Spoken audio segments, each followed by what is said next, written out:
Hello, folks. Quick PSA for you here. Unfortunately, during this podcast, I was going to say extremely unwell. I wasn't. I was absolutely fine. I had a cold, so I did think about not uploading this podcast. But I thought, if I warn you in advance, I've tried to do my best by muting when I'm having a bit of a sniffle. But if it becomes too much, feel free to wander off and go to a different podcast before you, instead of listen to this one, because it would annoy me. But it's there if you want to listen to it. If you want to listen to a sniffle-free version, head over to the audio earhole version, because Alex has done a better job than me at editing it out. But with that warning in place, please enjoy.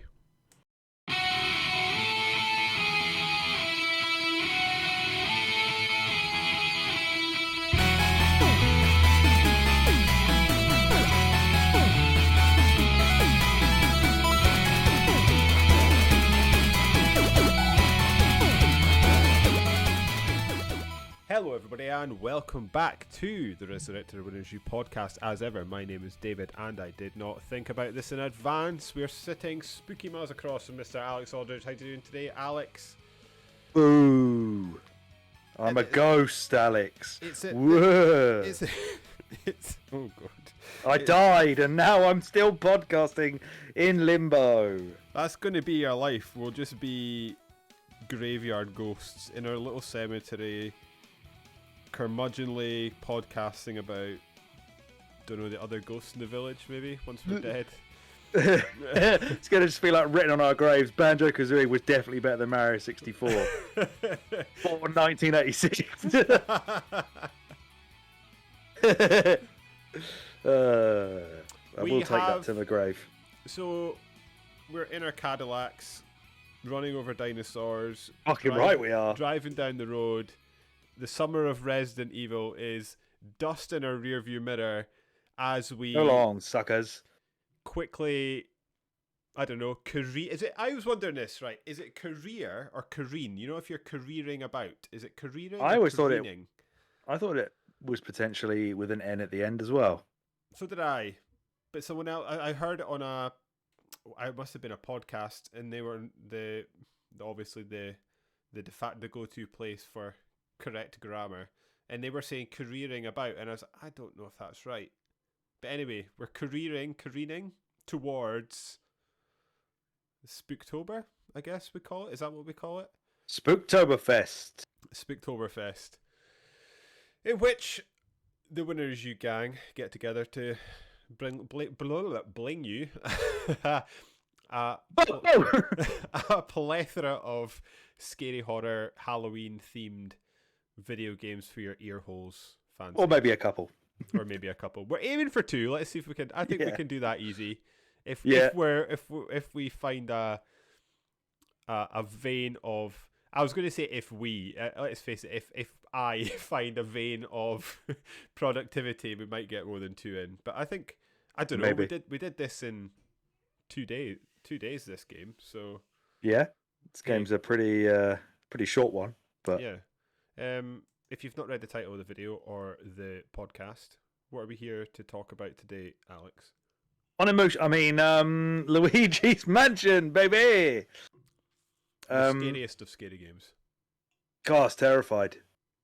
My bed sheets haven't been cleaned for weeks. I mean, days, rather. For the just covered in goo. Yeah, I'm just covered in ectoplasm from all the ghosts. So, at least that's what I tell my wife. I like how I'm assuming it's I'm gonna glean over that what you just said and carry on. You should. I guess that's what she normally says. It's not quite a real vacuum cleaner, is it? But it was kind of upsetting me, the fact that booze can go through walls over and over and over again, but they can't get out the side of a vacuum cleaner. I was finding it quite irritating. I mean, that's been an issue since the original Ghostbusters, isn't it? Because they just put them in a thing there as well. Yeah, a little lunchbox thing, little GameCube of their own. Before they got shut down by Dr. Dickless. It's true. This man has no dick. What is this you're talking about? It's been a long time since I've seen Ghostbusters. Oh, Well, at one point they call him Dr. Dickless, and then he has and then the mayor's like, "Is this true?" And then Bill Murray's like, "It's true. This man has no dick." I maybe should watch the Ghostbusters again, but then the most recent Ghostbusters and then that ladies Ghostbuster movie just looked absolutely fucking awful. So I thought, A friend of mine who I feel like should know better seems to think that the non-lady Ghostbusters, the apology Ghostbusters, was actually okay. The new one with the kid from Stranger Things in it, I think it's got. Yeah, whose face was his name? Finn Wolfhard, which is the greatest name in the history of entertainment media. Yeah, that's fantastic. My wife absolutely loves his face. She's obsessed with it. She can't help but stare at his big, like he's got a massive nose and those really prominent cheekbones, and he's really he's skinny, like all teenagers are. Right, he's like teenage lads.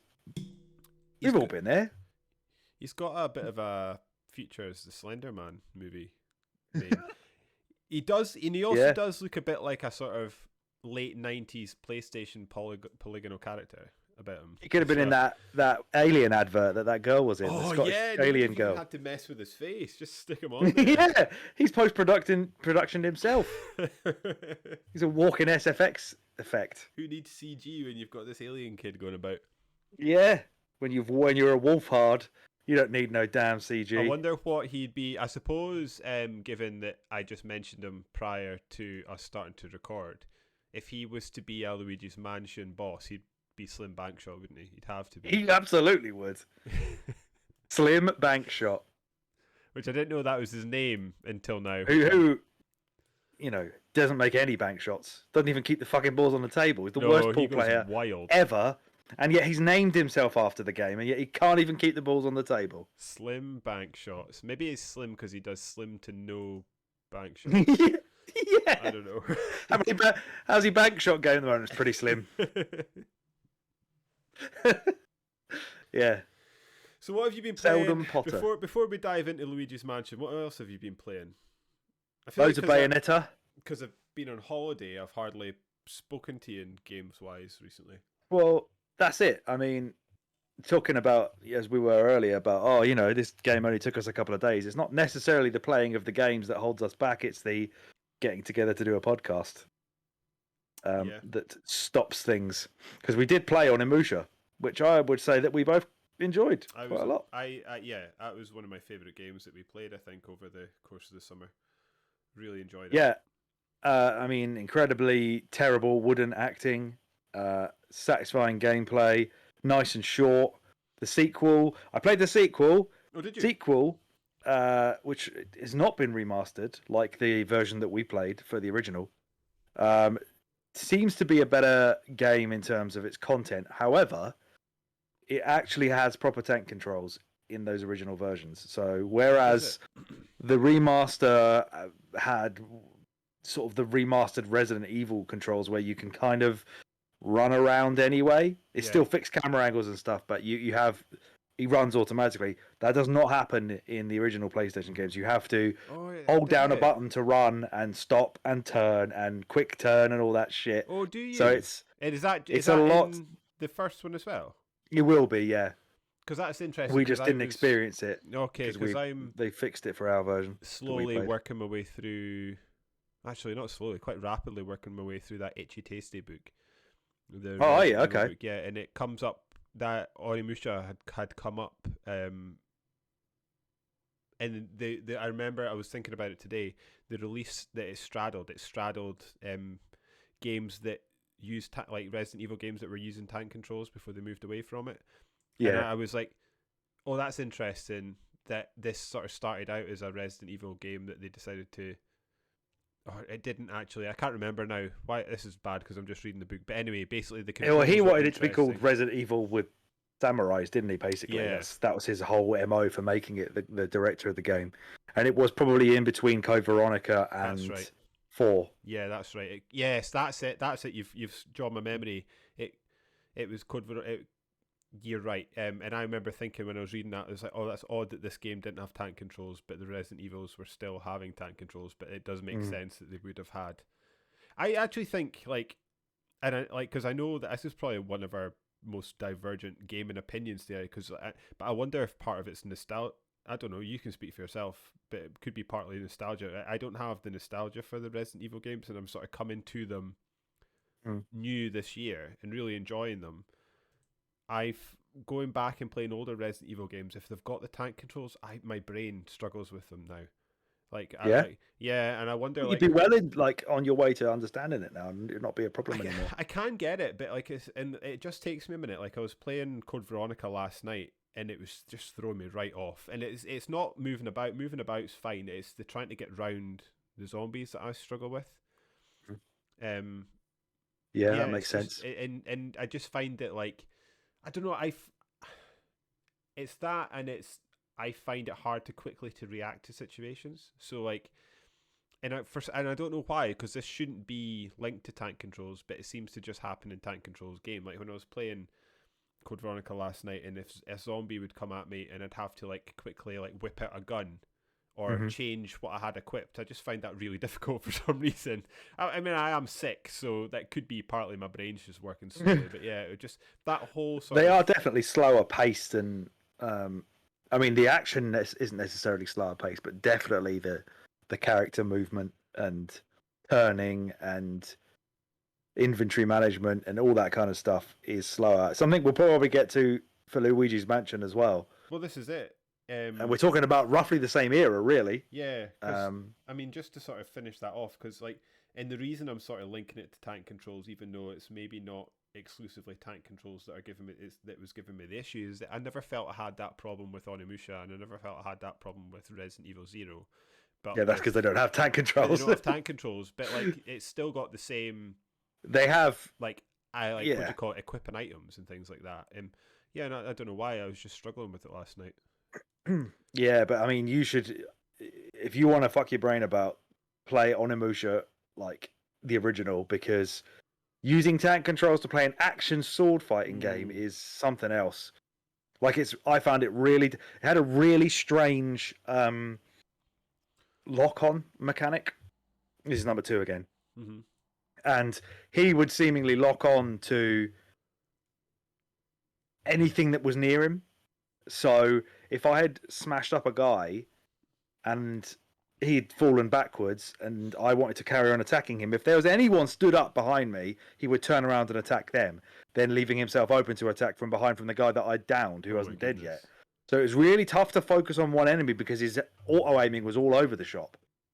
And you couldn't attack this with the sword without locking on. So it was it took me a while to get used to that. That was a whole new level of tank controls that somehow did still just about work. Did you know, and this I bet you do, but this was news to me today again when I was looking at Itchy Tasty, that Devil May Cry started life as a Resident Evil game. Yeah. That blew my mind. I can't think of how much. Maybe, do you think the movement was their non-tank control? But because they had Resident Evil 4 has tank controls. Apparently, they had a 3-2-1 policy, and they had like a sort of unwritten agreement with Nintendo that basically the mainline Resident Evil games were going to be on Nintendo. And at some point they realised in the 3-2-1 policy they had would be, say they had 6 games in development, Resident Evil games in development. 3 would go to Nintendo, 2 would go to PlayStation, and 1 would go to Microsoft. Oh, okay. And if it was a proper named sequel to Resident Evil, it would go to Nintendo. And they eventually realised, because of the poor sales of Nintendo's GameCube, that it was probably a mistake to have done that and decided to put their games on that console, because the consoles weren't selling as much, and that was having a direct knock-on effect to like games that were multi-million sellers were becoming like 400,000 sellers. And who's the director or sort of brain behind Resident Evil? That's Shinji Mikami, is it? Yeah, so he had gone to I can't remember the name of the other guy, but he had basically gone to another designer and said, look, Resident Evil needs a shake-up and we need to change it to try and reinvigorate some life into this. It wasn't Hideki Kamiya, was it? That might be right. That sounds... Because he's the one who, remember from one of our old podcasts, I think we did talk about the fact that he worked on Resident Evil 2 until it got shelved. He did like Resident Evil 1.5. Remember, it was like everyone was like, "This is terrible." Yes. And then he had to start all over again. So it was him, and then he's the Bayonetta guy, Right. and I'm pretty sure he's the Devil May Cry guy. So I think that's who it would be. Okay. Yeah, I think you're right there. Right, that rings a bell. And they went, right, go and do something completely different. It doesn't even have to be a horror game. Just go and make something Resident Evil that's different. And then they came back with like what eventually became Devil May Cry. And then they were like, oh no, this is too different. Let's make. They told you to go and be different, and you've gone different. So let's make this a new thing, which I thought was fascinating. I'd like to know how much they repurposed into more. It's more just the character, like Dante, So Dante and was the meant action. to be Leon. Hence they actually do look fairly similar. Yeah, they do. Yeah, but you weren't swinging swords and shit though, right? When they came back in this sort of proof of concept, he was jumping about. They like binned the tank controls, mostly binned guns in favor of swords, and he was fighting demons and things like that. So Jesus, so it really is basically as you see it. It was supposed to be Resident Evil. Wow. Yeah. I thought it was just like, they put it in a big gothic castle, and the enemies were big spiders and weird shit. I mean, they have big spiders anyway, but I didn't realize it was like, that was supposed to be Leon hopping about and. Yeah. Wow. It's funny looking at that through a different lens, isn't it? Yeah, that is mad. But yeah, we played that. That's one thing we both played and enjoyed it. I hope we come back to Resident Evil one day, because we've still. We're going to do another. We'll do another Resi marathon. That's for sure. I sat and wrote down all the Resident Evil games, so I'm going to have a wee Resident Evil collectathon. Start collecting some of the games, and there's 30 games, and we made it through 3, perhaps. Well, if you count Dino Crisis, yeah, we've made it through. Oh my god, 4 for the podcast. 7, 8, 5, and 0. Oh, we've done for this pod. Yeah, okay, we did pretty well then. But there's some we even tried. So like, I guess Onimusha's Resident Evil adjacent, and we did play 6. We just decided we didn't want to keep playing 6. Yeah, I do think that I own all of them. The only physical one. Sorry, not all of them. Not all 30. That's bollocks. I own a lot of them. I own all the main ones. I don't own like Survivor and Outbreak and all that shit. Do you have any of the Game Boy ones? I have Resident Evil Deadly Silence on the DS. Brilliant. Which is Resident Evil 1 remade, but also it has some touch controls in it at times. Oh. I've never played it though. I don't know why. Because I don't want to hold a DS anymore, I think. No. Although that form factor is still pretty good. At least the new DS anyway. Yeah. That old clamshell thing was a bit of an odd. It's not aged well. That. No, it's not pretty. I think for the most part, Luigi's Mansion has aged pretty well. I think it still looks. I totally agree with that. It's one of these things, and we say, at least I do, every other pod. Games that are shooting for realism have a shelf life, whereas games that are sort of going for a unique sort of a different art style. I guess that's part of the reason. What's the cel shaded Zelda game? Wind Waker. That still looks fantastic today as well. Yeah, even the original does. Yeah. Yeah. It just looks great. I think it's still perfectly playable. We played this emulated, but I did at least half. Before you sorted me out, I played at least half the game on like the OG graphics, and other than a bit of fuzzy texturing, it was perfectly fine and looked really nice. Yeah. I don't know. Yeah, it wouldn't have been fully original graphics because you probably still had it in whatever it was, 8K or whatever. Yeah, it would have been running at 60 frames, but then I don't know if the original one would have as well. Who knows? Well, I distinctly remember every time I used to turn my GameCube on, it would ask me if I wanted to play in 50 or 60 hertz. So, yes. Yeah, could be. I feel like I mean, we don't get any emails anyway, so I dare someone to email us if I'm wrong here. But I'm almost certain that the 30 FPS shit happened for the 360 and the PS3. That's when that came into being. Okay. I think that's when it started to drop down because the fidelity was getting so much higher. It's probably Halo's fault, actually. I know that was always 30 FPS. Or even the OG one? Yeah. It's only more recently that they've moved to 60. I don't know how you'd be able to get this onto the blog in any meaningful Sega way, but I'd really like you to research and write about this because I'm so interested in when it stopped being 60 and when it started being 30. And if I'm wrong about the fact that it was 30 before that. Yeah, I wonder. That maybe deserves a bit of poking and a bit of research. Did you know that of the 3 Luigi's Mansion games, this has got the lowest critic score? I would have guessed that because from what I remember talking to you about briefly, by talking I mean typing in the chat of your Twitch stream, that people were disappointed that this was what was launching with the GameCube rather than a Mario game. And I feel like that clouded the judgment of a lot of people at the time. Whereas now, I would imagine a lot of people look back on it and think it's the best one. But maybe they don't. I don't know. That'd be interesting. I think it is. I think like people seem to certainly be very high on Luigi's Mansion 3, but I wonder if that's like a sort of saturation point thing in that so many more people have got a Switch. Probably. That it's probably sold pretty well. But the Luigi's Mansion 2 and 3 got a critic score of 86 on Metacritic, whereas this one's only got a 78. But I would say, from what I've played, I've never played 3. It's certainly on my to-do list now that I've played this, but I would say this is easily better than 2, in my opinion.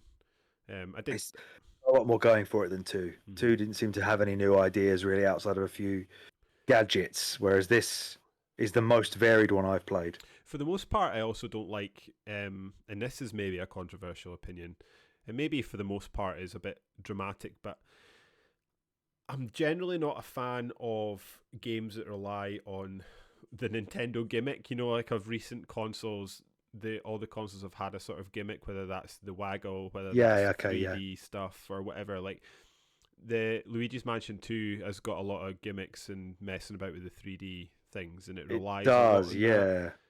Whereas this is just I like games that are just good in their own right. They don't have to rely on any crutches to be good.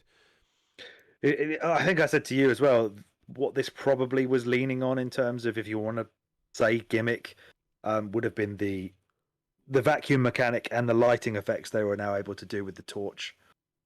I feel like that's what this game most heavily leans into in terms of a selling point is, look at this new console we've got, look at what we can do with physics. Now you've got this vacuum that can suck up tablecloths and curtains and all that kind of stuff, and look how we can change lighting so that your torch actually, is full 360 movement, blah, blah, blah, blah, so shadowing, would the GameCube be the last time that Nintendo really made a big noise about powerful consoles? And they regret the shit out of it, and that's why they've never done it since. Why did they regret it? Because it sold like shit. And did they blame that on power? They decided that it was so they basically saw it as so they obviously saw it as they poured a lot of resources into developing something really powerful that could compete, because the GameCube is more powerful than the PS2. They obviously spent a lot of money as well on designing this tech that the media that they designed for the small GameCube discs that was supposed to aid loading speeds and also help them against piracy, because it'd be a lot harder to pirate these tiny little discs. Kind of like Dreamcast thought they were doing with these GD rather than CD discs, but then they were just as easy you could just write them to CDs anyway. Yeah. So they spent all this money on this console that was second only to the Xbox in terms of power, but it sold really poorly, probably because they couldn't secure a lot of the third-party support that Sony had. Didn't have a DVD player either, because they made fucking stupid small discs. So that burned them a lot, and they were really reeling from GameCube. Like, if there was no Pokemon, they may have been in big trouble by that point. And then they decided they got this blue ocean strategy, which they tout a lot. And I found a lot about this in my dissertation, where they decided that was no longer an element of the market they wanted to even compete in, is trying to outdo Sony and Microsoft for power, because that's just failed and we're screwed now. So now we're going to try and get old people and kids, because kids is our bread and butter, was our bread and butter when we were in our heyday. And there's a whole market of, whatever it was, 90% of the population that don't play video games. How do we get hold of them? that's when they started going with gimmicky Wii shit and didn't care about Well, graphics and that's tried to really cut costs where they could. Do you think so? I'm going to bring this round as well. Do you think part of their gimmicky shit is also a a uniquely a uniquely heightened fear of piracy that Nintendo seems to have? So again, in this Itchy Tasty book that I'm getting through, they were talking about how part of the reason that they decided to go for carts with the N64 was because they're harder to pirate than a disc, and at that time CDs were really easy to pirate. So you see them doing that, and then Yeah, I wonder if that was part of the mini discs. The yeah, reason that they absolutely. went for that again. Then I was Yeah, thinking about, I can't remember the Wii, but then I was thinking about the Wii U, which again used its own proprietary Blu-ray did it? format. Yes. And then on top of that, I'm thinking about how bloody litigious they are every time a website pops up with some ROMs from a game that they've not released or engaged with in 25 years, or the fact that they'll take anyone to court that even like gives Mario a wink. This is an odd journey that they've been on of just being like mega litigious, which then, as you were saying, that is that part, or maybe they're just going for fun. It's a knock on. Like, how do you pirate a Wii game? Really, you can't because it's the control input. That's true. That's true. But unless we forget, Nintendo started as this. They started in the games industry like this. They started in the games industry when Atari had shit the bed and the whole industry was fucked. And that was primarily because Atari had a console that had absolutely no restrictions on who could make games for it and what the games were. None whatsoever. So what you ended up with was thousands of games for the Atari that were fucking shit. Yeah. And people were just churning out any old shit. Parents were buying them for their kids, finding out that the games were garbage, returning them. And retailers were getting super pissed off that they're getting all these things returned. Then they started cutting the costs of stuff because nobody's buying games that were so shit. So then they started selling games for $5 when they should have been 50. So Atari's losing a shit ton of money on all of that. Then they're cutting the cost of the console, and that's why the video game market crashed, because they were just losing money on everything. So Nintendo then bust in with the NES and said, right, you have to pay us to make games on our console. We produce the cartridges, we test it, and if your game even had any bugs in it, Nintendo would reject it and you'd have to fix it because so many of the Atari games were broken. So Nintendo has always been so protective of everything that they put out. That's what the whole Nintendo seal of quality is all about, is that this was them trying to say, look, we understand you're reticent to spend money on this again, but we're going to try and guarantee that no one's ripping you off.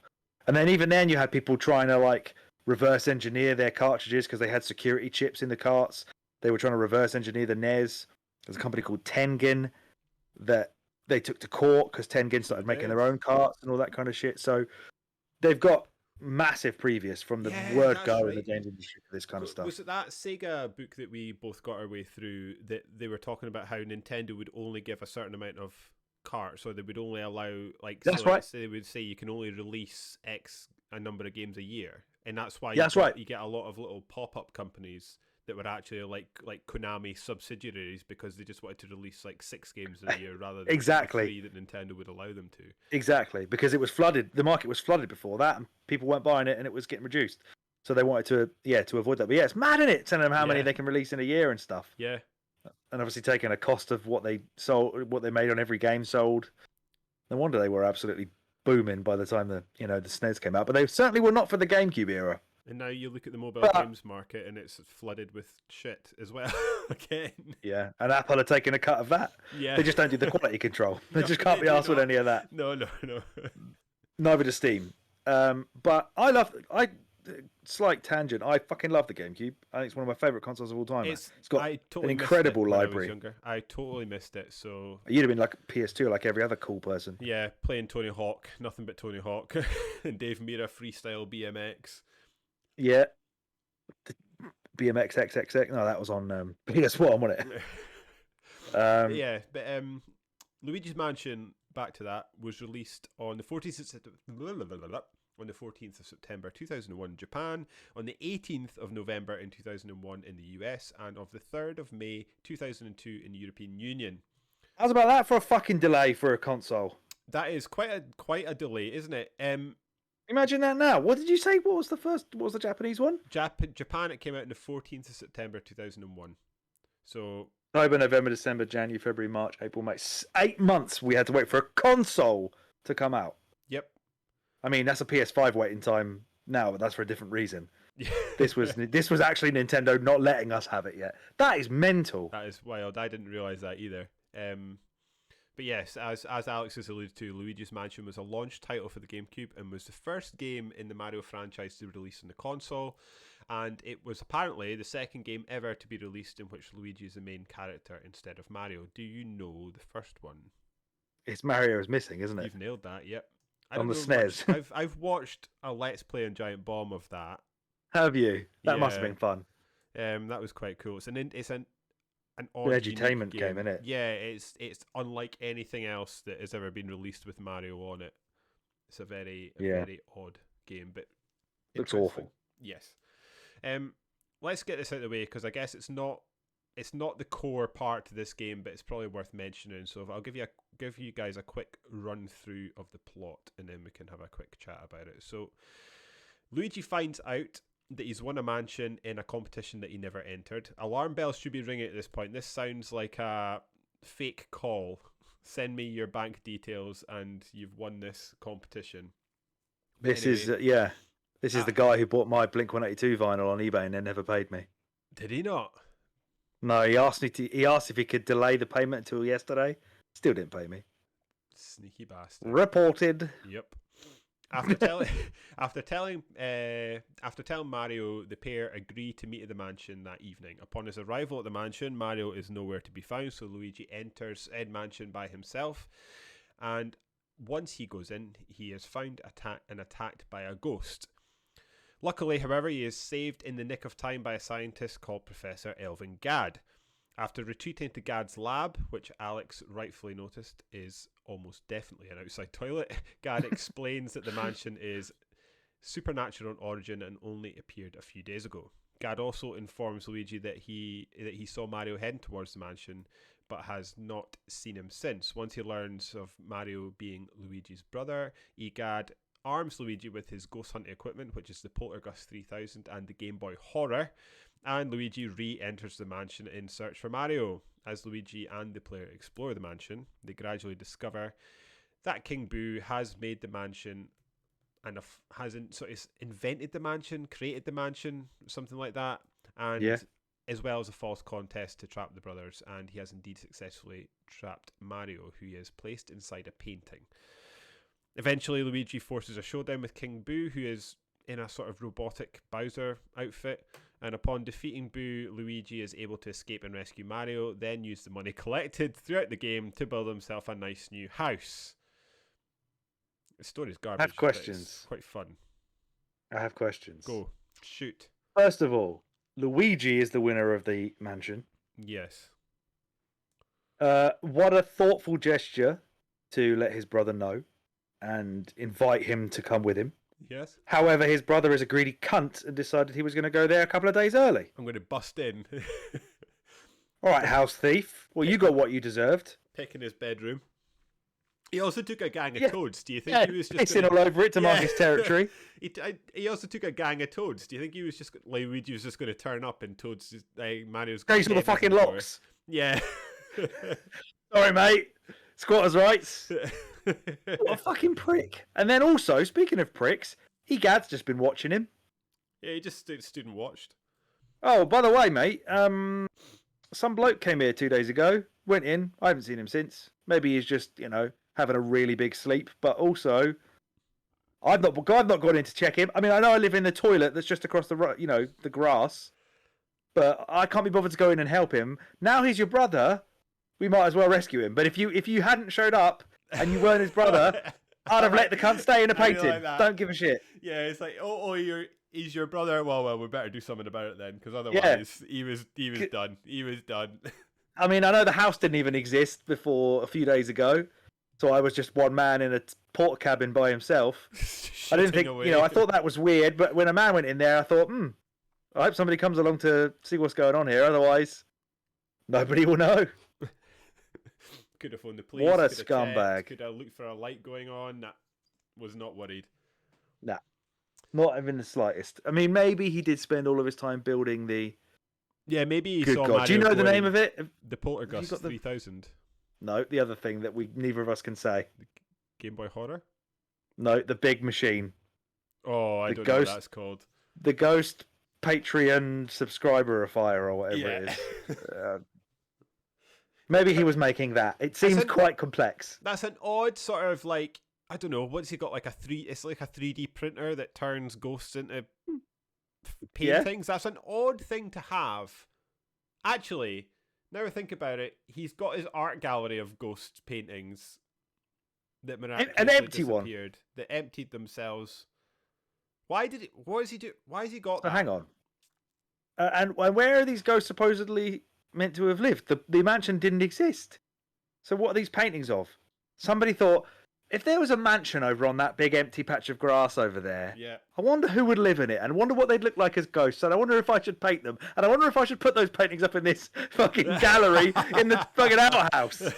I love the idea that King Boo gets in and he finds his way to this gallery, and he's walking around, and then he's like, oh, there's a guy called Slim Bankshot. I'm going to make a mansion, and I'm going to put a billiards table in there. That's handy. He'd like that. There's some kids. I'm going to make them a bedroom.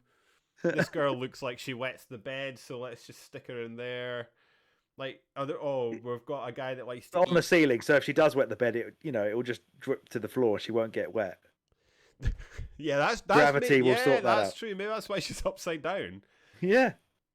But he still built a machine to make ghosts into paint. There were no ghosts. That machine was not. If that machine was made in the days since the mansion arrived, he's the fastest worker, or he has an army of slaves that we never got to meet, because he's created all of this for a function that only works on ghosts. And before a few days ago, there were no ghosts. Yes, he's very lucky that it came to be useful as quickly as it did. Otherwise, what a waste of time. These ghosts must have been trapped in their painting prison with Professor Egad for a long time. Do you think he's a serial ghost catcher? And he was hoarding all the ghost paintings, and then King Boo came and released them. Maybe he's the bad guy. He could be. Boo's the good guy. Say, do you ever think that maybe I'm the guy that's the bad guy? Because in most of these ghost encounters, the boss ones, they're not actually doing anything. Like Slim Bankshot again. I know he keeps coming up, but Slim Bankshot is just playing pool, and you go in there and fuck his shit up for no reason whatsoever. you shoot pool balls at his face, and then there's that wifey that plays you a nice song. Yeah, and then you're like, thanks for that, lady. Now get in my Hoover. Nice. It was nice jamming with you, but also sucky. Yeah, we're children. He's just relentless. Just kids. A girl's just wetting the bed. She's going through a tough time in her life. Nah, in the Hoover. I know she's like in that one that wets the bed. Clearly upset about wetting the bed. And she's like, I promise won't wet the bed. So you just like come in there with a hose essentially. She's a child. Imagine if you did that to your daughter. Just she had a bed wetting problem, so you solved that one night by running in with a hose when she was sleeping. Hose her the fuck down. Yeah. Boy, do you want to see me do chainsaw hockey mask? And what was it? I mean, there's a baby there. Cot death. Why is there a baby? There's a ghost. That's grim. Yeah. Why are you dead? You're only a baby. Or were you born as a ghost? There's a few of these things throughout the Mario world that is like quite sinister. So like there's Luigi causing shit in this game, and then there's the animation that people think is at Super Mario World that looks at like every time Mario jumps, he's like smacking Yoshi in the back of the head. Yeah. And then donkey punching him. Yeah, and then there's the one I like to come on to, like the Mario, is it Odyssey, where I'm pretty sure Mario dies and you're his reanimated corpse. Is it Odyssey? Oh, right at the beginning. Yeah. And you play the whole game as basically the corpse of Mario. It's brutal. Mario's missing there, all right. He is definitely missing there. Where were we at? Christ, what a dark game. This is darker than the next game we're going to play, I reckon. Darker than all the Resi ones. It could be, yeah. So I take it you've got. I mean, I don't. Other than what we've just spoken about, the plot in these Mario games exists to propel you through, and it does enough to do that without being. You're not. I think we're thinking about it, obviously because it's funny to do so, but we're going deeper than I think the designers intended you to go. You're sort of just take it at face value. Ghosts are automatically bad unless they're called Casper. Stick them in the vacuum and then move on with your life. That's all the story is. There's a backstory to it, but we can't be bothered to make you watch it. Don't worry about it. Just take it at face value. Luigi won this mansion. He doesn't understand why, but he's gone there anyway. Yeah. We'll just start from where he gets to the mansion. We don't need the journey. We just need the destination, and off we go from there. And they even cut out the CGI scene from the beginning. Yeah. That they showed it. What was it? Tokyo Nintendo Game Space Show? World 2000. Oh, Space World. Yeah. I don't know what that is. Do you? That was like their own event that they used to hold every year before. I don't know. No, E3 was still a thing. They just kind of did it themselves. Then when they were obviously a big enough deal to get away with it. Yeah.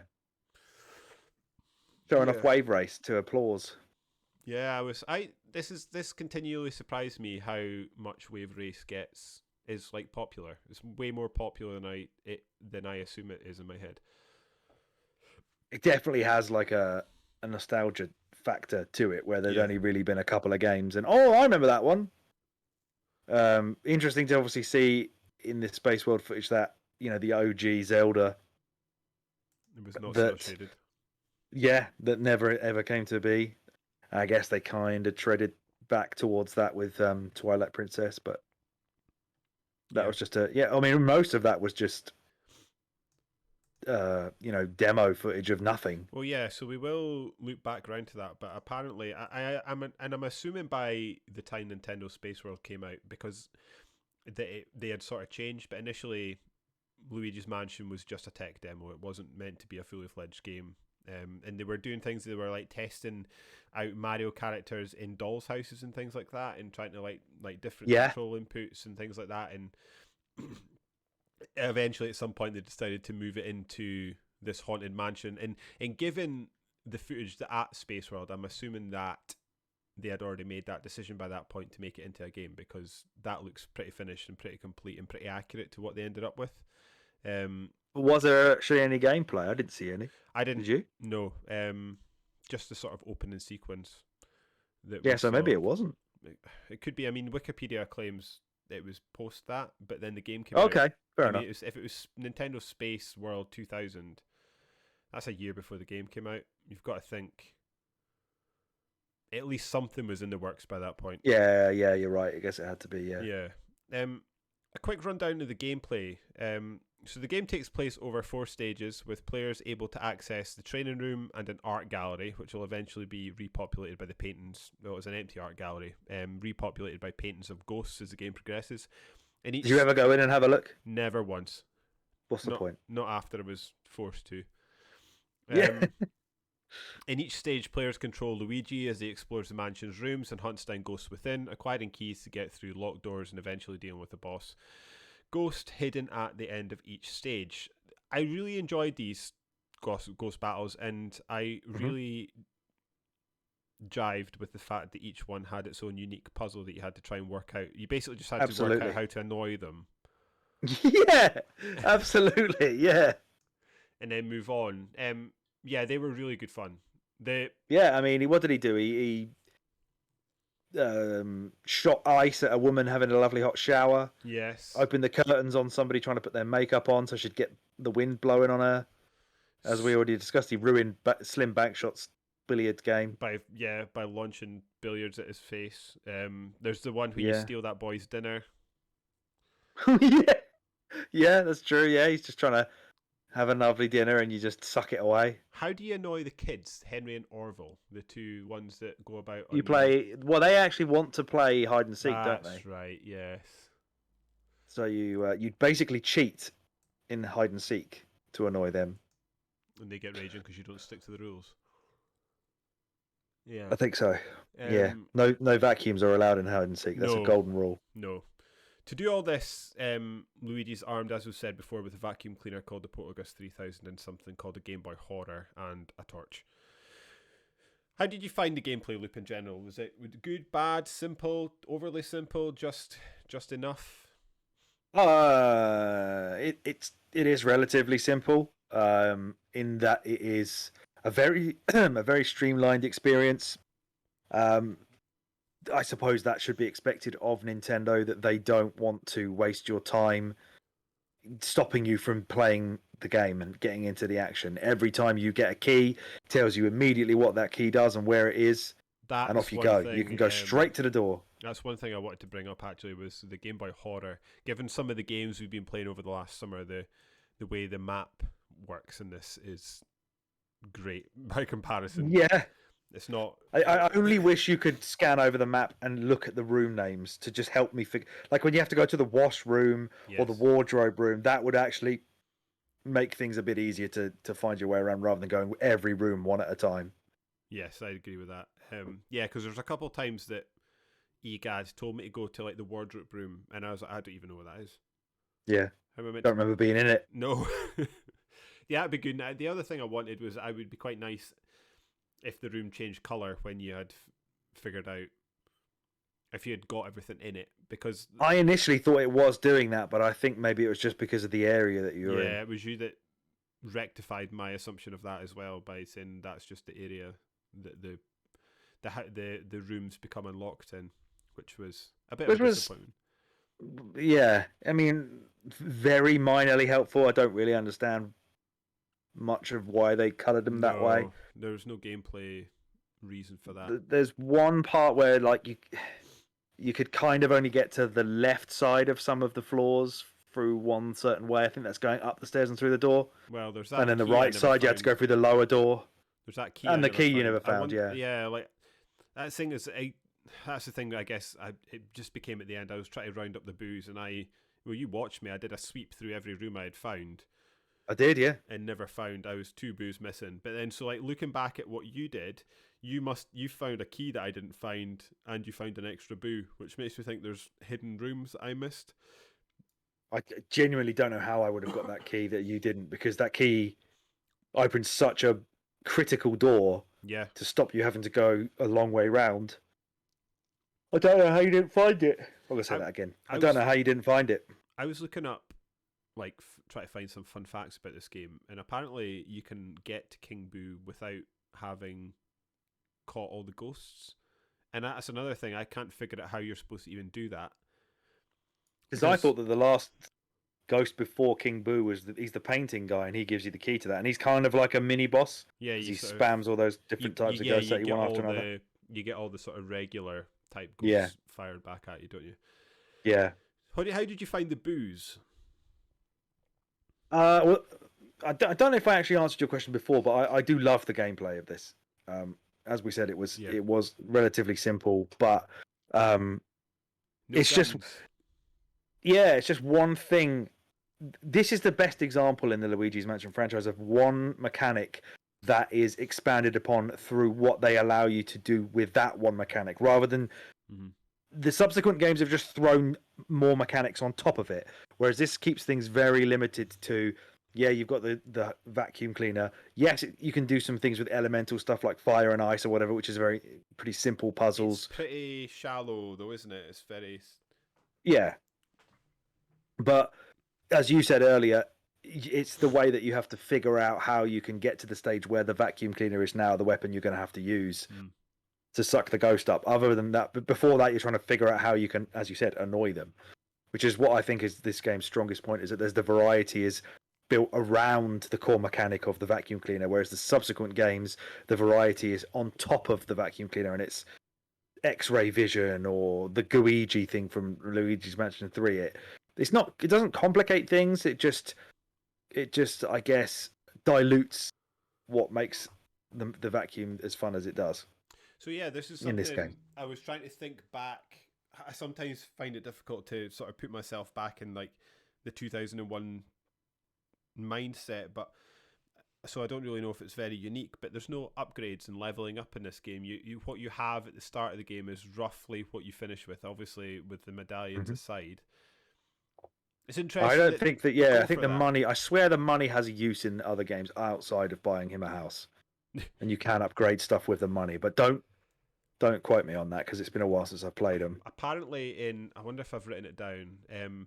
Apparently, in sort of concepts of this game, let me have a look. Yeah, here we go.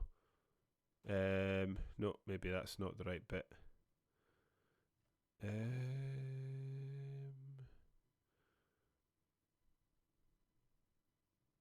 Blah blah blah blah blah.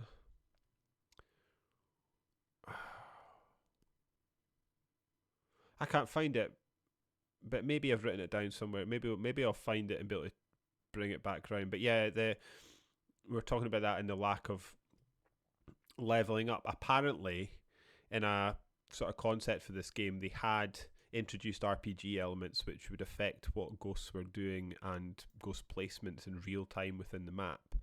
But they obviously decided against doing that.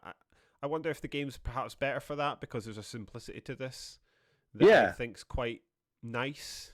It's certainly unusual by 2022 standards. I don't know how unusual it would have been in 2001, but yeah, it's just, you're right to sort of build on what you said before. It's just this sort of very simple concept that works and is fun to engage with, and because it works and it's fun to engage with, they don't need to sort of layer all this other stuff on top of it. Yeah, which is at the heart of every great Nintendo game, really.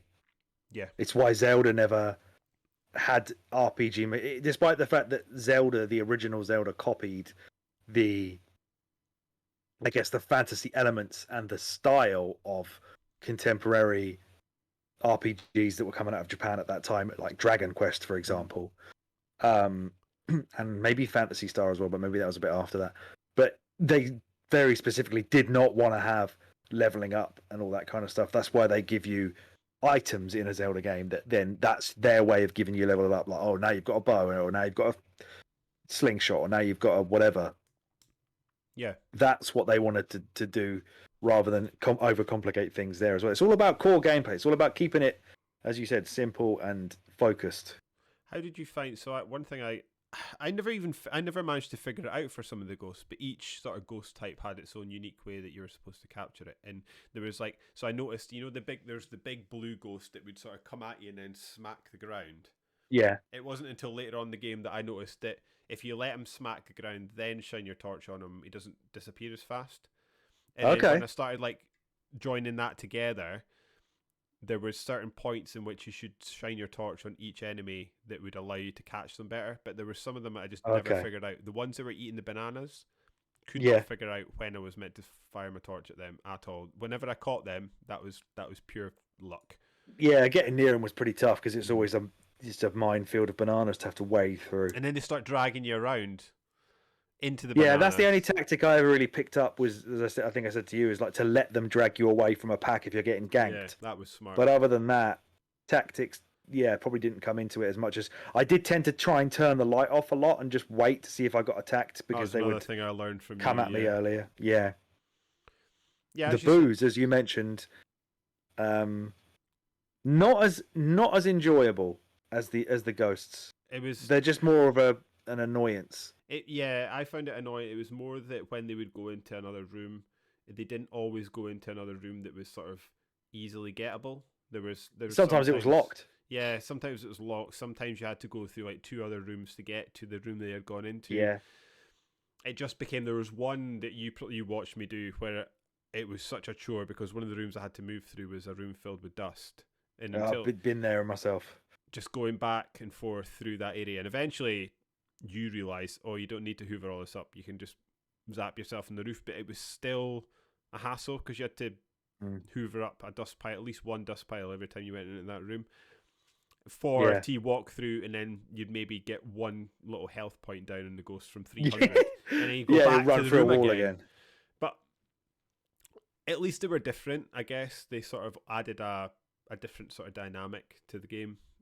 If anything, they're the biggest story aspect of it. Exactly. Because they are part of King Boo's clan. But I think the biggest issue is that, as I said to you, after you've caught all the ghosts and the lights go on in every room, there's a boo in it afterwards. Yeah. It no longer becomes a surprise or a puzzle element of the game if every boo is in every room that you clear immediately after you clear it.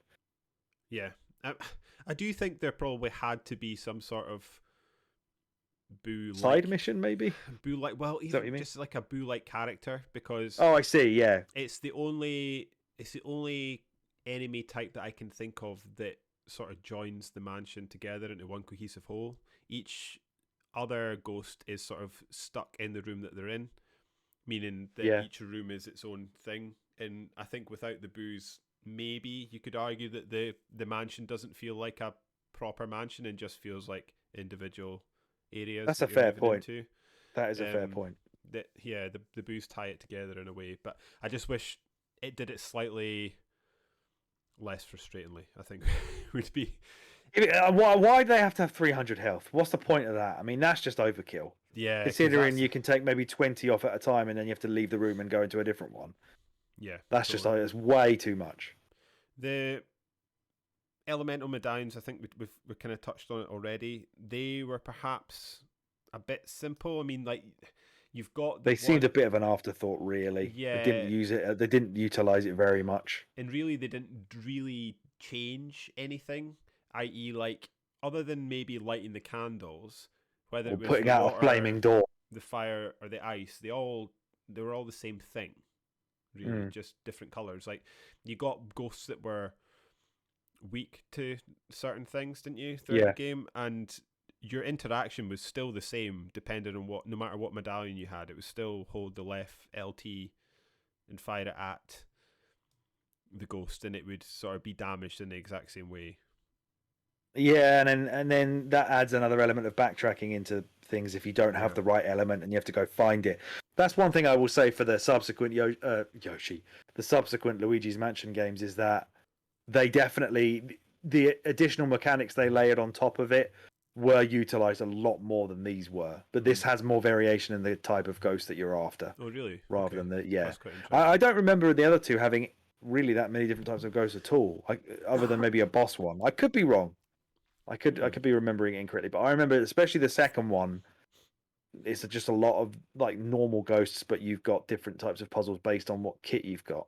Whereas this one, like almost every ghost is different, which is why I like it so much. Yes, I'd agree with that. Am I being unfair in that when thinking back, like, it's maybe me, I'm just being a bit picky, but I don't feel like they leaned into the fact that you've got a vacuum cleaner on your back enough. There was like 2 occasions that I can think of that actually utilized the vacuum. There was, or maybe 3.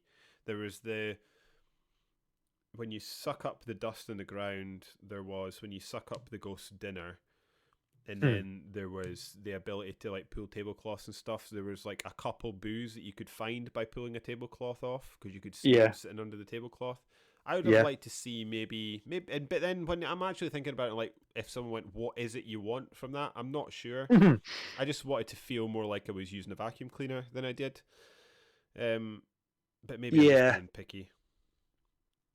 I mean, there was that bit where you were I was trying to make you spin round those hanging airplane toys, and it just wasn't doing anything. If they could actually just let us do that, that might actually have been better. Yeah. If there was a point in doing that, but I felt like there actually wasn't, and I was just wasting your time telling you to do it. No, maybe it is used more than I think. I was just, okay. I think I may be wrong on that. Apparently, the European version of Luigi's Mansion is the only version of the game that has the mirrored mansion. So when you complete, when you complete the game, another option appears in the menu called, what is it, Secret Mansion?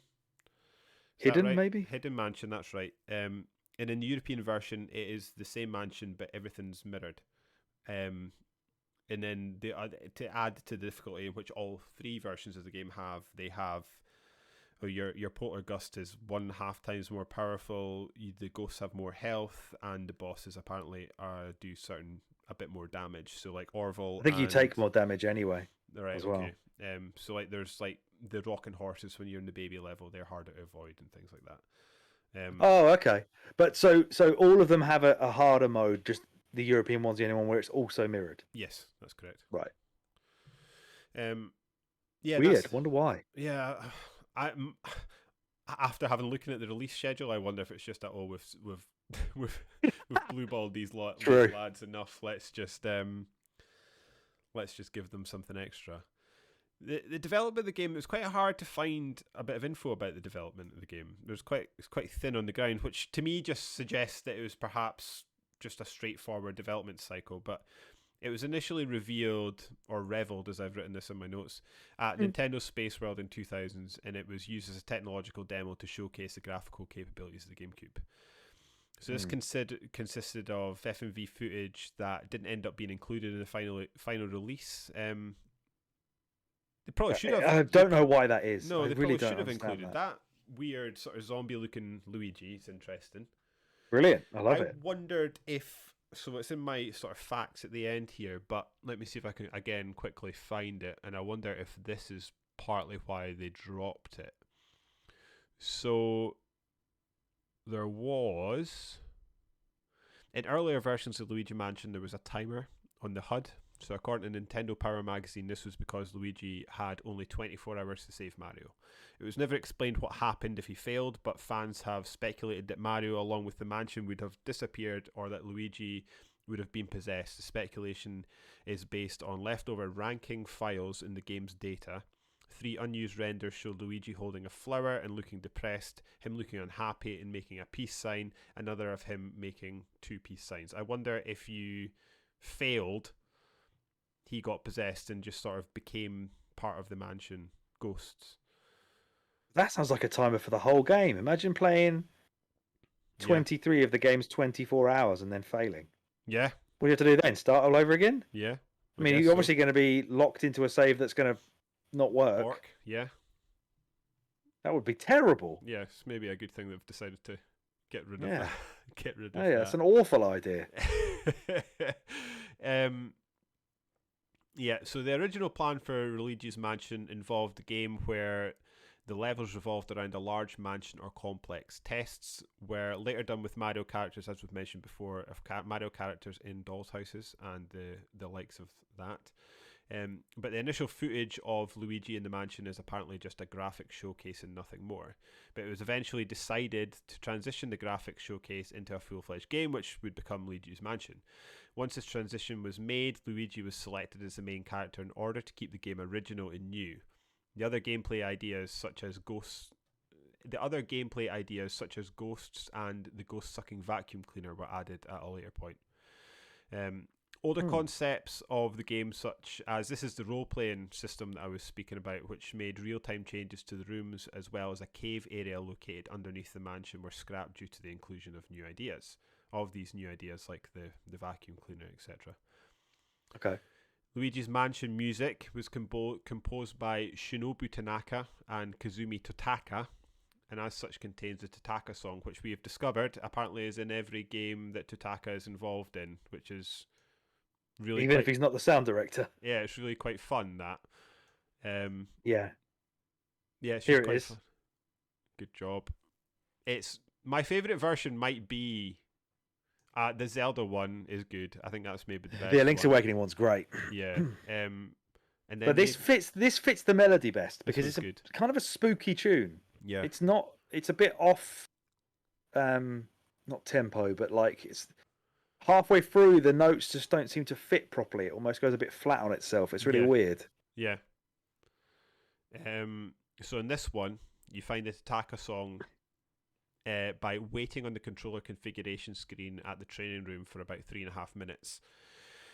The main theme of Luigi's Mansion was orchestrated and arranged by Shogo Sakai, who also did... And whistled by Charles Martinet. Yeah. He's also the same composer that did Super Smash Bros. Brawl. The game... Do you like the way that they did that soundtrack in this game? Where if you haven't cleared a room, there's music and it's scary, and once you have, there's basically nothing but Luigi whistling. Did you like that? I like it on paper more than I like it in execution because it's cool. It's a cool idea that the music only plays when it's spooky and scary, and then once you've cleared it, it's like calm, quiet.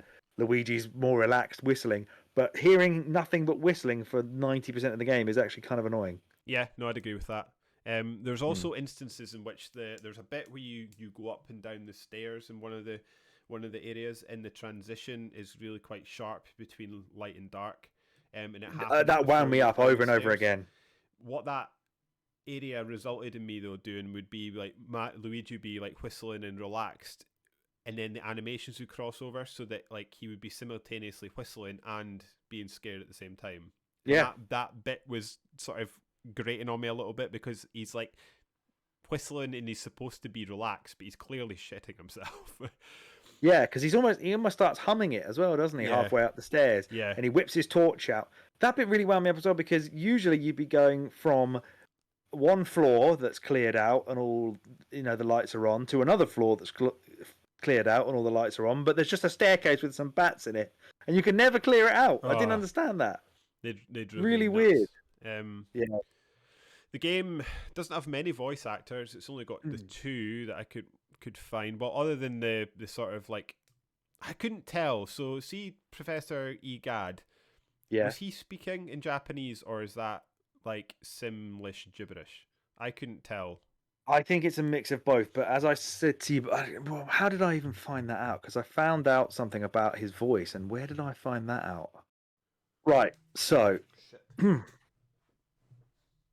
In the Japanese version, Egad's name is Hakase Oyama, which is actually apparently a dual reference. So it's a nod to the Nintendo designer Yoshiyuki Oyama, who created Egad. And the exclamation in Japanese that means "Oh my!" So you can actually hear him say his Japanese name, which you can hear him say Oyama sometimes when he falls over. Yeah, actually, so even in the localized version, he will say "Oyama, Oyama." Sometimes when he falls over, as well as "suku suku." Yeah, I was a big fan of that. Yeah, I don't know why. Which I don't think is Japanese. I think it's just him telling you to suck stuff up in a weird way. Yeah. So maybe this research I did is probably wrong then. So it does. I think it's just noting that this game does have Charles Martinet in it, and it does have Jen Taylor in it, who is the voice of Toad. So just going, yeah, that's about it, isn't it? Screeching, yeah. Yeah. Luigi's Mansion apparently received an award for its audio by BAFTA Interactive Entertainment Award in 2002, which I think probably in 2001, 2002, this probably was quite groundbreaking and interesting, especially like the whistling. The whistling is maybe not so much of a note in 2022, but back then it probably was a thing. So yeah. This is one thing I didn't know. Apparently all GameCube systems support the display of stereoscopic 3D. And Luigi's Mansion was initially planned to utilize this feature. However, 3D televisions were not widespread at the time, and it was deemed that compatible displays would be too cost prohibitive for the consumer. It would apparently cost more than the GameCube itself.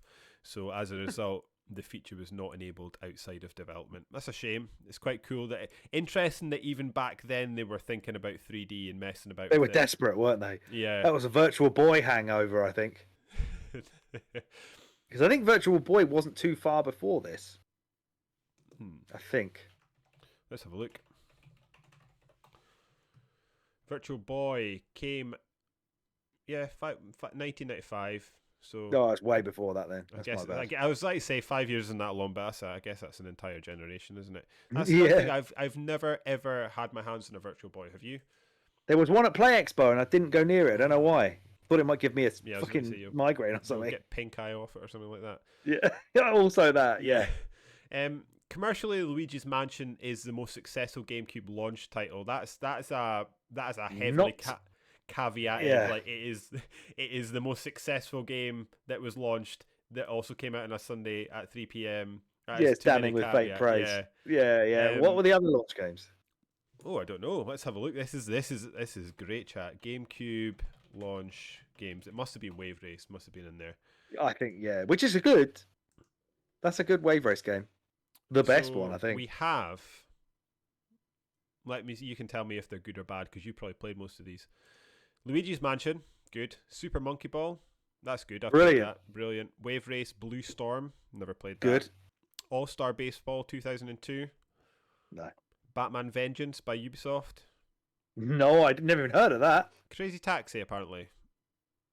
Well, I'll be damned. What? Why? Don't know. Dave Mira Freestyle BMX 2. Interesting. It's more than I thought. Yeah, Disney's Tarzan, Madden 2002, NHL Hits 2002, Star Wars. That's brilliant. NHL Hits. Yeah, brilliant game that is. Star Wars Rogue Squadron 2. Also brilliant. Tony Hawk's Pro Skater 3. Oh my god, this is a hefty Brilliant. launch lineup. That's fucking mad. We're not even halfway through. FIFA 2002, Bloody Roar, Primal Fury, Burnout, Cell Damage, Donald Duck Quack Attack, Driven, by BAM Entertainment, ESPN International Winter Sports, Extreme G3, International Superstar Soccer 2, Sonic Adventure 2, and Universal Studios Theme Parks. That's quite a big lineup. Sonic Adventure 2? Is that seriously the launch lineup? Yeah. The American GameCube launch came on the 18th of November and brought along these additions. My God. That is so many games, and that's actually not damning with faint praise anymore, because there's some shit hot games in there that is sold more than. When the GameCube originally launched in Japan, it only had Luigi's Mansion, Super Monkey Ball, and Wave Race. That sounds more like what I was expecting, yeah. And it wasn't until the November launch of the US that they had those games plus all the ones we just spoke about. In fact, no. Sorry, I am wrong. In the Japanese release, they had Luigi's Mansion, Super Monkey Ball, and Wave Race. By the time it got to November, they had added the Baseball, Batman, Crazy Taxi, Dave Mira, Tarzan, Madden, NHL, Star Wars, and Tony Hawk. By the next May, they had all those games plus FIFA, Bloody Roar, Burnout, Cell Damage, Donald. So this was that. What I've just read out is European release launch. I see. So yeah, that makes sense. That does make sense, especially because it had been out in other territories for a while. So obviously they'll have added to their launch lineup. Imagine if they were just like, yeah, you're only getting Wave Race, Monkey Ball, and Luigi Mansion. You got to have the same as everybody else. Yeah, I know it's been the same 8 months, cadence. but yeah, you'll get them 8 months time from now. Yeah. It was GameCube's best-selling title of November 2001, selling 257,000. Cracked it. 257,000 units during its first week on sale. According to Nintendo, the game was a large driving force behind the GameCube's launch sales and sold more copies in its opening week than Mario 64. I wonder if that is that. Yeah, that is mental. That is mental. Is that simply that the games industry is larger? Did the PlayStation already exist when the N64 came out as well? The PS1 did. Yeah, so maybe there's that. It wasn't the hot thing anymore. They probably screwed themselves over a little bit by being later to the party at that stage, whereas this was also after PS2. So well, maybe that doesn't actually matter then. You're right. It probably was just a bigger market. Mm-hmm. But to think that it sold more than such a groundbreaking it's game. just an interesting headline, isn't it? Because you think of Mario 64 as like a seminal series in the games industry. I mean, like you're saying, you're totally right. Banjo-Kazooie is a better game, but Mario 64 is like, it's just a tentpole series. There's like every so often there's a game comes out that is like just sort of shakes the games industry. Yeah, and that was certainly one of them. I mean, obviously Mario 64 would have sold more in total. Yes. Yeah, you would think so. Despite apparently that had the Luigi's Mansion sold pretty poorly in Japan. In total, it only sold around 348,000 units. But it did eventually become the 5th best-selling GameCube game in the United States, selling a total of roughly 2.19 million units. In total, it sold 3.3 million units worldwide, so that's not very bad. Good outside of America, then, is it? Yeah, America seems to have made up the bulk of the sales. And it was also one of the first Player's Choice titles on the console, along with Super Smash Bros. Melee and Pikmin. Critically, I mean, I remember I got my GameCube in the launch year of 2002 for 50 quid. My dad got it. My dad got it from Argos because they had no stock left and they weren't getting any more in. They just shifted it. And my dad bought me an X-Display model for 50 quid, brand new. Wow. Well, not brand new. Is that the one you've still got? Yeah. Still works. Yeah. Fantastic. Even after I threw my controller on it while playing Tony Hawk's Pro Skater 4. And accidentally flicked the eject button halfway across the room. Did it you? Pinged out and flew off, yeah. Critically, Luigi's Mansion was generally positively received, with reviews praising the game's graphics, design, and gameplay. GameSpot stated that Luigi's Mansion features some refreshing ideas and flashes of brilliance. I would agree with that. Absolutely. The gaming magazine Nintendo Power praised the game for being very enjoyable while it lasts. With its clever puzzles and innovative gameplay, GameSpy said that the game features great visuals, imaginative game design, and some classic Nintendo magic. Agreed again. The game was referred to as a masterful example of game design by GamePro. Game Revolution stated that the graphics are quite beautiful and the interesting game mechanics are enjoyable. I think I agree with generally this. The reason I've sort of included so many of these, because normally we just sort of pick out a couple. Apparently the game also received criticism from the game's press, mainly because of its length. I actually think the game is exactly as long as it needs to be. I couldn't agree more. I think if you go too long with one mechanic over and over again, it's gonna get really stale really fast. Yep. This was a perfect length. GameSpot said that Luigi's Mansion failed to match the classic status of Mario's adventures, and that the short amount of time it takes to complete it makes it a hard recommendation. It's not supposed to be a Mario game. I don't really get that, to be honest. It's just a quirky kind of spin-off. Mm-hmm. But again, that's what I'm talking about. That's people wanting a new Nintendo console to come with a Mario game. Yeah, I also think we've largely kind of got out of it now, but it used to be quite a prevalent thing in the games industry where people would judge value by length of time. So like, it's this game's going to be 100 hours long. Yeah, but it's 100 hours of shit. Yeah, that's true. So yeah, I think we've just maybe grown up a little bit as an industry. Well, I mean, yeah, we've gone the other way, haven't we? We've got games that will be a set defined length, and then games that will have infinite length, or at least they want them to have infinite length. Yeah, we've kind of gone a bit. Yeah, it's almost like you need games to be short now, so then you can get back to the fucking live service that you've invested all your life in. Otherwise, exactly. I do think there's some definitely to what you're saying about people expecting a Mario game to be launched on the console, because like I say, I'm looking through and I have taken a few other of the criticisms that they've so a website called Allgame declared that Luigi's Mansion ultimately failed to deliver a cohesive gameplay experience over the long term. I'm not sure I agree with that. Fran Marabella of IGN felt that the game was a subpar due to its predictable formulaic gameplay. I don't think I agree with that. I mean, I get it. It probably is quite predictable and it is quite formulaic, but it's a short game. Like, so there's something to be said for getting in and out with a good game mechanic and knowing not to overstate your welcome. Couldn't agree more. Apparently, a company called the TV show G4's TV show X-Play said that the game was a letdown for players waiting for the first Mario game on GameCube, which is exactly what we've been saying. Yeah. And apparently it sits 99th on the official Nintendo magazine's 100 greatest Nintendo games of all time. So, I mean, I think this is better than Mario Sunshine. At least I enjoy it more than Mario Sunshine. I do wonder, though, if as good as this game is, and as you know, they've had 2 sequels to it now. Obviously, it's got its place in Nintendo's history. People are still fans of it. They probably will play another one and make another one, rather. I do wonder if perhaps Nintendo ultimately do regret that this was their launch title and not a Mario game. Probably. And that they potentially would have done better if they had brought something Mario to the table. Got a Mario game at launch since? What came after that? That was the Wii. We came with Zelda, which is basically as good, I would assume. The Wii U came with that fucking New Super Mario Brothers U, which is awful. Right. Which I used to like and then went back to recently, and it is poor. Yeah, you're totally again as ever. You make several occasions you've said something and I've got, do I agree with that? And then I've thought, no, I don't. And then I've gone and tried it out and I'm like, oh no, he's absolutely spot on. This game is not good. It's actually terrifying. Everyone becomes a cynic in the end. Yeah.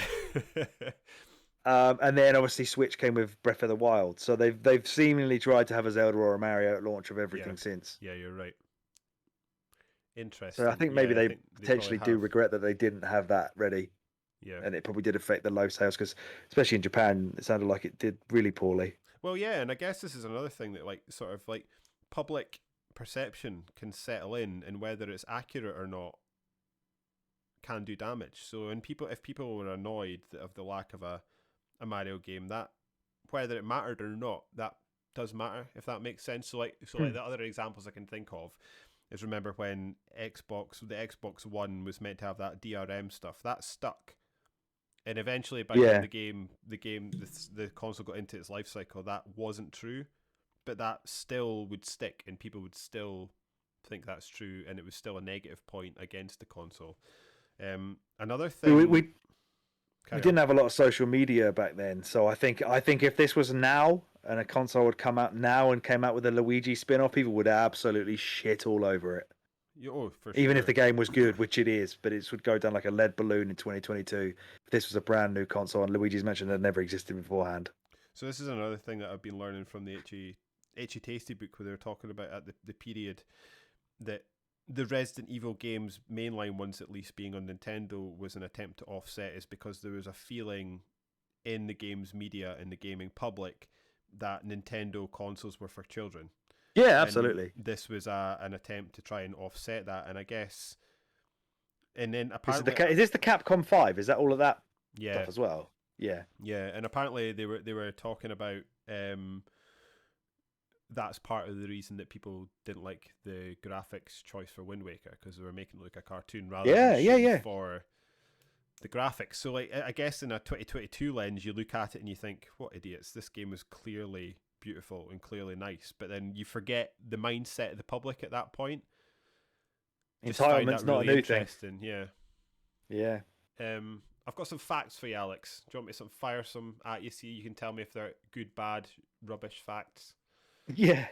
Let's do it. So the world record for completing Luigi's Mansion is 9 minutes and 43 seconds. Wow. I need to see this. I'm going to watch that before I go to bed tonight. Essentially, this is done by using glitches that allow the player to get out of the map and head straight for the boss after your first ghost boss. So you can basically glitch yourself out of the map and run straight for the final boss. Kind of had to be, really. You can't just... Yeah. There's no one fast beating slim billiard boy. No, absolutely. In the demo that was shown in the 2001 Nintendo Space World that we were just speaking about, Egad's shack isn't outside the mansion. It's inside the mansion. And I do have a couple other... I wonder if I moved... Oh, I moved it up. I was going to say there's something else that lead into this that I saw later on. I hope I put it in the right place. And hey, I did. Well done, Past David. So apparently if you use the action replay code, I don't know what that is, but using an action replay code, it's possible to actually walk around Egad's lab, and there's 2 doors, one of which says training, that most likely went to the training room, shock, and one that likely went to the ghost portification. That's the thing that you can't say, isn't it? Yeah. Portrificationizer.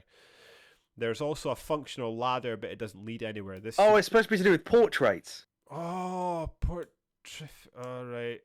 Portrificationizer. Fuck. Yeah, there we go. There's also a functional ladder that it doesn't lead anywhere. This suggests that in an earlier version of the game, the player could travel to Egad's lab by means of a ladder somewhere in the mansion.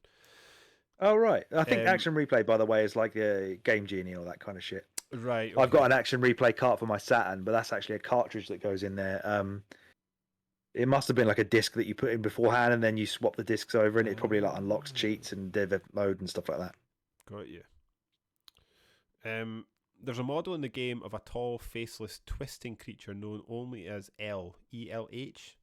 It appears to have been created a month after Luigi's Mansion was shown at E3. It's got no textures, but it has some animations relating to fire and water. It's unknown what this creature would have done or why it was removed. I assume it was just an enemy type that never made it into the final version. Have you seen it?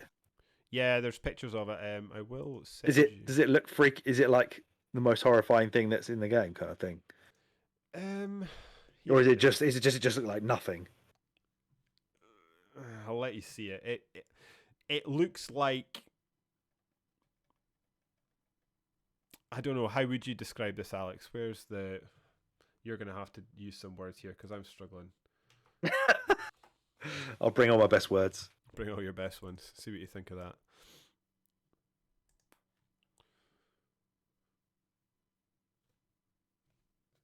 Oh no, I better open it. Ooh. Okay, yeah. It kind of looks like a. I can kind of see what it's supposed to be. It's like a hunched over monster with long arms.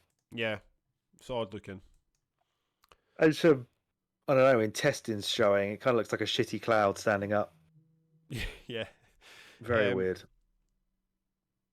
In a pre-release build, there was a chef ghost inside the kitchen who would throw tomatoes at Luigi. The model of the tomato is still in the game's data files and seems to be one of the oldest models in the game. Just interesting little tidbit of information. There are two ghost characters in Luigi's Mansion called Henry and Orville, who we've spoken about already, who each use a car and a plane in the boss battle, respectively. The first ghost, Henry, is a reference to Henry Ford, who is a major contributor to the automobile industry, while the second is a reference to Orville Wright, who, along with his brother, designed and flew the first powered, fully controllable fixed-wing airplane. That's why they're in a car and a plane. Nice. Yes. The first 8 notes of Toad's theme from Luigi's Mansion are the same as the first 8 notes from a Toad's message in Super Mario 64. The songs are each played while talking to Toad in their respective games. There's also... that's the bit that comes afterwards, isn't it? Yeah, that's right. That's it. That's the Mario 64 that's one. It. There's an unusual model... it is unusual as well. There's an unused model of Mario in the game's data. Mario is stretched to Luigi's proportions and is equipped with the back straps for the Poltergeist 3000. The geometry of the model is simpler than Mario's final in-game model, containing fewer polygons, although its true purpose is unknown. It could have been from an unused multiplayer mechanic requiring both Mario and Luigi.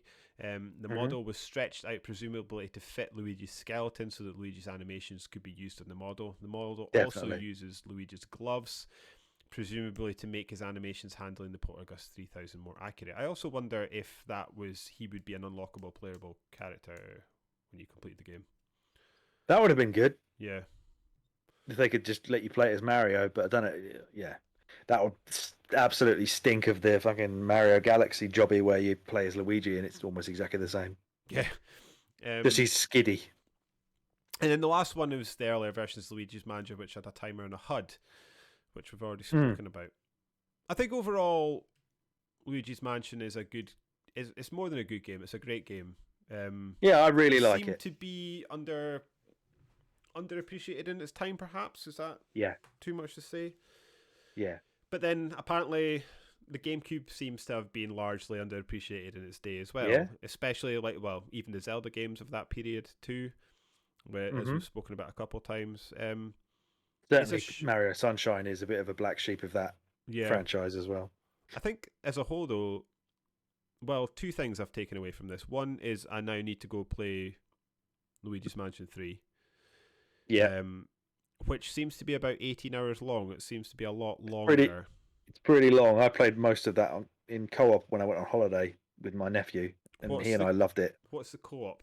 What's you get a Luigi, don't you? Yeah, so one person controls Luigi and the other one controls Luigi. And if you don't play co-op, then you have to use one stick for each one of them. It's actually quite satisfying to use both of them together, but it's obviously a bit fiddly. But if you get them in sync properly and you left stick, right stick, and you're able to separate your thought processes into, each Luigi by yourself, that's quite impressive. What's the story for Luigi's Mansion 3? Is Mario been kidnapped again? Pass. I can't remember. The mansion is a lot different. It's got crazy rooms in it, like a film studio and shit. But I don't remember what the story is. It can't all be that Mario's kidnapped over and over again. It's funny if it was. I mean, they do that in the mainline Mario games to keep. Yeah, good point. It's not exactly like they don't have previous. Yeah, let's have a look.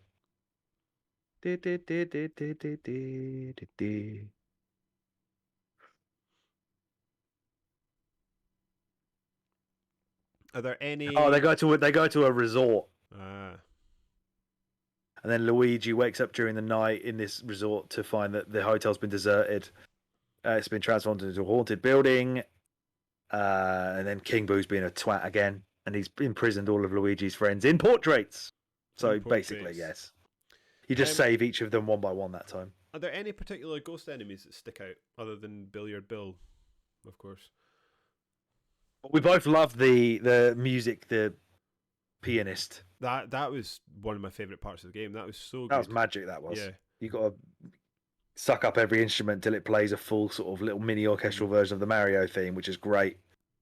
Well, obviously you've got the big boss fights. Some of them were quite frustrating. I found the multiple boos congealing into a giant boo you have to pop on a statue and then suck up with ice. Oh, yes. I found that very annoying. Yes, that was extremely irritating.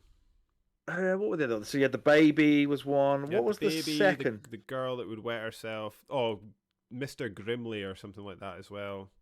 He didn't really do anything. You just sort of had to stand with your back to him for a bit and then turn around and suck the life out of him. Because there's 4 bosses, isn't there? Because as I said earlier, there's a boss of every area. Yeah, that's right. Like as the final. I do have a tab open. The first one was the baby that grows massive and makes you tiny. One of the two. Then I don't know what the second one is. The third one is the boos. Yeah. So the first one's who? Sorry. The baby. Yeah. I don't know. They've got all the bosses here, but it doesn't say which are the main bosses. I don't know. It's Biff Atlas, the weightlifting guy. He's not a main boss, is he? No, he's just a normal ghost. Yeah, it's hard to tell. There's the dog. That was quite a tough one. Where are you looking? Send it to me. Mario fandom. Here we go.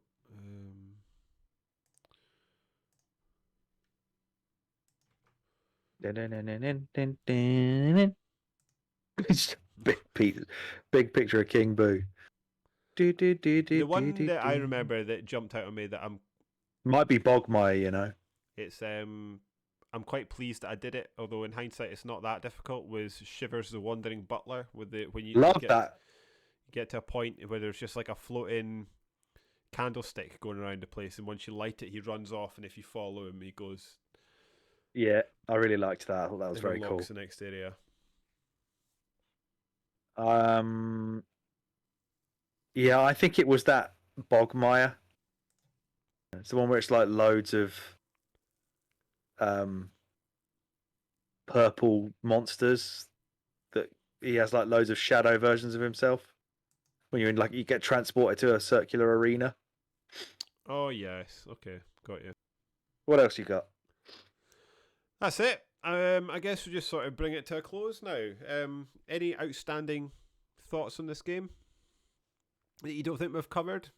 Like I say, actually, I'll close the thought I was having before. The sort of my takeaway from this is that interesting how many games of this period are sort of underappreciated that have been subsequently properly appreciated. I'm not sure if Luigi's Mansion has to an extent because it's turned itself into a successful series.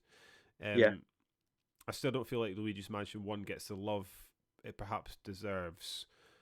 I mean, it has been re-released on the 3DS, so I would be interested to see how that works. I don't remember because maybe the controls are fixed. Because that's probably our biggest issue, right? That you can't uninvert the controls. Time with those inverted controls, yeah. And like I said to you, I always invert controls, but for a first-person and third-person game, this was neither of those things. It was a top-down game that really was difficult, and I don't know why they made that choice to do that at that point. I don't know what made them say, because even in the first person sections, when you got the scanning with the Game Boy Horror, you've got to do the inverted, which was fine for me then. But actually controlling Luigi from like fixed camera locations and stuff was very, very odd to be that way around, and that you can't change it. It's so typical Nintendo. I can't change it though. You were right as well when we were chatting earlier on. You said that Luigi handles like a tanker. He does. When you've got your poltergust out, like try to turn around is like try to turn it your right, try to turn a tanker. He's so slow. I would just like it maybe a bit more maneuverable as well, I guess. I get it. That could be a whole Resident Evil style. Let's make him purposely a bit what's the word? What is the word that I'm looking for?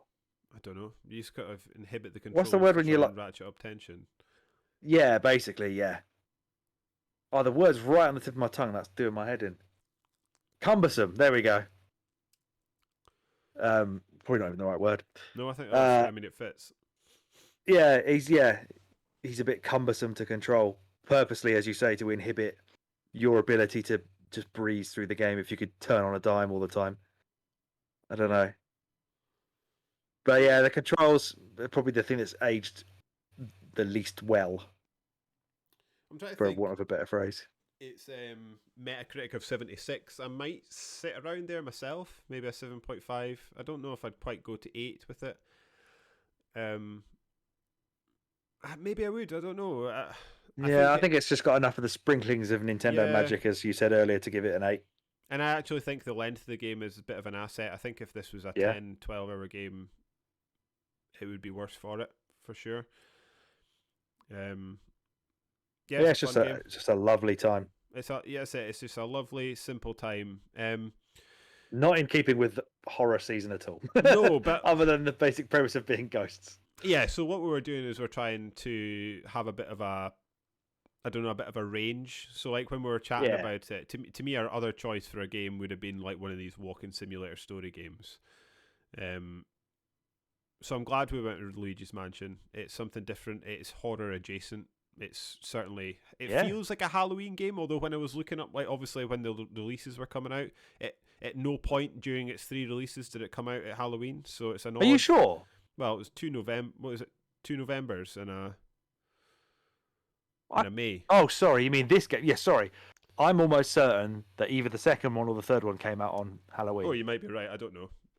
Certainly the first one didn't come out at Halloween. Let's have a look at No, that. sorry. Yeah. I understand now. You mean the different launches across the world. Yes. Luigi's Mansion 3 came out on the 31st of October. You're spot on.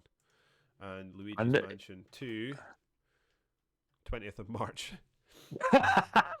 Yeah, I knew they'd done one of them on Halloween day. Which I suppose brings us up to our next one, Alex. What's next up as we continue this horror season for A Winner Is You? Yeah, we are delving into, as at time of recording, probably one of the most unknown entities. I can't get a tab on this game whatsoever. I don't think a lot of people can. I've seen a lot of people basically say that they're tentatively intrigued by the game we are going to be covering next, which is Scorn, unless it's fucking awful, and then we might bin it off. But we are planning to stick to that and try and keep ourselves contemporary.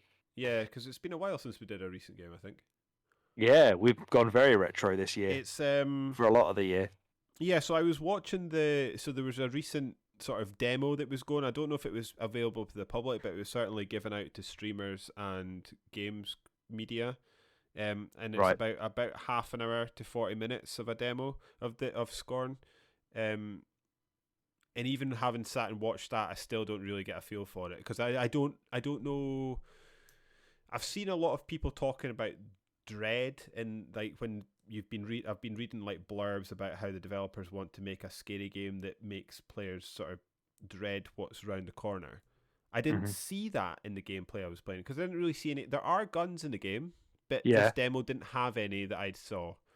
And it seems to, from what I saw, it was more sort of less. I mean, it's a tiny snippet of the game, so it's not indicative of the full product. But this is what they're sort of putting their best foot forward to show the game. It seemed to be more gore and gross. People keep saying Geiger is the influence for the. Is this some Japanese thing? For the visual style? No, I think it's H.R. Geiger. If you look up H.R. Geiger, I've heard of him actually. He's a novelist, is he? Or have I made that up? He's an artist. Oh, right, okay. So he's known for airbrushed images that blended human physiques with machines. Oh my god, it's spot on to this game. Yeah, so I think they've been heavily copying that. And yeah, it's going to be quite puzzly, almost walking sim type of thing. Maybe I think this is where I've come across it. This looks very alien-like. Some of these it does, doesn't it? I wonder if that had anything to do with the movies. If they took their yeah, He was part of the special effects team that won an Academy Award for the visual design of Alien. That's basically a face hugger. What I've just seen. Yeah. Interesting. Okay. Well, more. Which, Alien. and again, this game has real Prometheus vibes about it, right? Yeah, certainly. Certainly does. There's a lot of puzzles, it looks like. So yeah, I just can't quite get a feel for this game, but looking forward to giving it a go. It's out on the 14th, is it? So what's that? You can also pre-install it now as well. I better get that installed then, so we're ready to go. Actually, now I'm even thinking about it, watching that half-hour bit, you're right, Prometheus. You know that big chair in the Prometheus movies with the giant people? That is very Scorn-looking as well. Yep. So did you say, has he got anything to do with this game, or are they just sort of lifting? No, they're just heavily influenced by it. Right, okay. Well, you can look forward to that in the next pod, which will be with you soon. It's only meant to be around 8 hours long, this game, so you might see this one fairly quickly as well, but no promises. How long is it supposed to be? 6 hours, did you say? 6 to 8. Jesus Christ! Yeah, maybe we'll get 3 done this time. Well, that's kind of why I've been sort of tantalising the potential of a third game, depending on how we get on. So there's a Polish guy as well that it's influenced by called. Well, I can't fucking say it. I'll just ping it to you. That guy.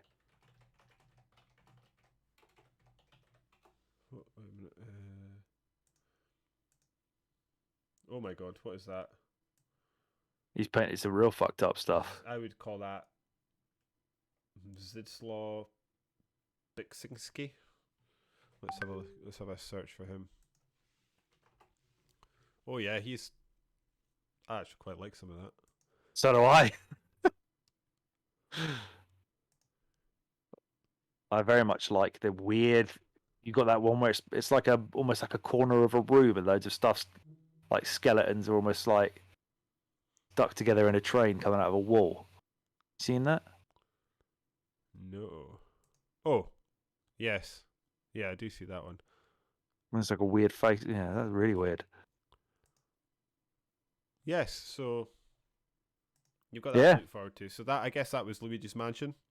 That was also episode 45 of the Resurrected the Winners' You podcast. So if you want to check out and keep tabs on what we're doing, because sometimes, because we don't get paid for this, sometimes we decide to change what we're doing at the blink of an eye, and we don't quite get done what we managed, because we have lives, unfortunately, for us both. But yeah, if you want to keep up to date with what we're doing, you can follow us on Twitter, which is @WinnerIsYouPod. That's right, isn't it? Yeah. And the Instagram is @WinnerIsYouPod as well.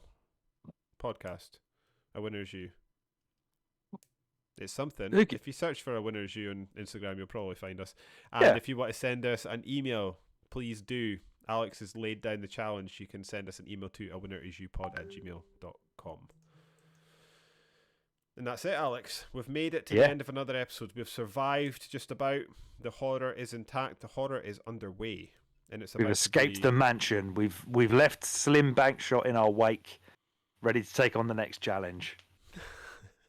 And on that bombshell, I have been David. He has been Alex. We've been A Winner's You. And I'm out. Keep gaming.